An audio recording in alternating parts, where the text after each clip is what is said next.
it's about shifting your paradigm of what does it mean to be an advisor, what does it mean to be an advising professional, and what is academic advising and its place in higher education.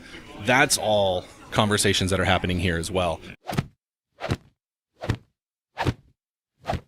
Hey, this is Matt Markin, and we're here at the 2019 Annual NACADA Conference in Louisville, Kentucky. And I'm here with Ryan Scheckel doing some interviews, and let's see how this goes. Right. Hey, Ryan, thanks for being with us. Happy to be here. Thanks. So can you, for those that are watching, can you tell us a little bit about yourself, where you work, what your role is, your responsibilities? Yeah, so I'm at Texas Tech University. I'm the assistant director for what we call pre-professional health careers. It's pre-med, pre-nursing, pre-pharmacy, advising, that sort of stuff. Awesome.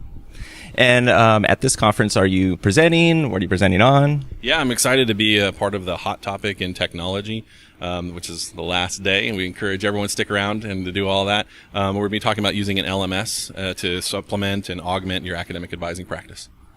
And if this is posted during the conference, please go to the last session. Go to Ryan's. That'll be great. Now, a lot of people that may know you or may not or have heard of you, they think of you with Star Wars.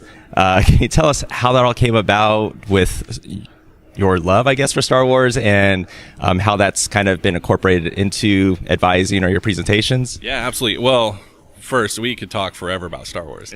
But when I was an advisor, frontline advisor working at the School of Art, at my institution, I was trying to figure out how do I incorporate advising theory into my practice, how to inform my practice with theory, and I kept running into distractions and the day-to-day, and it was actually my interest and my long-time fandom of Star Wars that sort of broke that barrier to figure it out.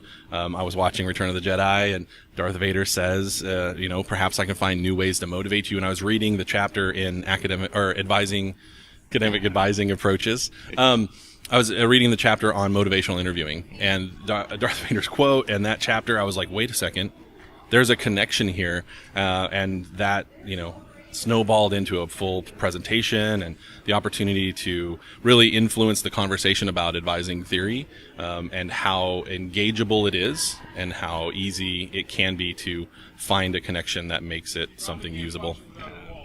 So, Star Wars, do you like Star Trek? So when I was in undergrad, not Voyager, the Next Generation, Star Trek Next Generation was often on in the afternoons, and I'd find myself watching it, and about 15-20 minutes in the episode, I'd think, what am I doing?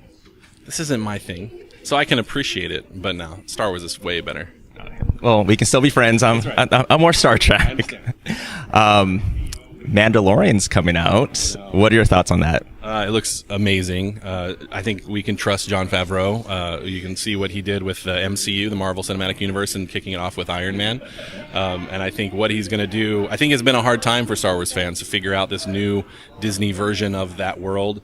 And I think John's one of the right guys. He's also working with Dave Filoni, who's been probably the most consistent creator for Star Wars through their animated products for the last 12 or so years.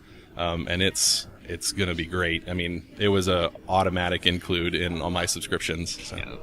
Yeah, I got the Disney Plus already, the pre one, so I'm set for 3 years. So I'm sure we'll talk more about that later. Yeah. So with people at the conference or wanting to get more involved, what advice do you have for them? Well, that's finding that connection, finding that love. It's easy when you're a full-time advising professional to focus, I think, on techniques and strategies and tips and secrets or programming, and that's great. There's a ton of opportunity here to learn about those things and with NACADA. But eventually, I think it's about shifting your paradigm of what does it mean to be an advisor, what does it mean to be an advising professional, and what is academic advising and its place in higher education.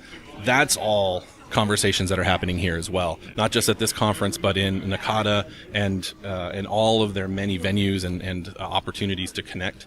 And so the thing that I would encourage people is, if there's a chance, step back and get a big picture view of the more meta conversations that are happening, even if you're going to focus on some of the more tangible, practical knowledge that's being shared. Find some way or somehow to get a big picture view too of what's happening with academic advising and tertiary education, because there's some really fascinating things happening. So, well, awesome advice, and hopefully you get a little bit out of that, or a lot out of that, I should say. But thanks, Ryan. Sure, it was great. Appreciate it. All right.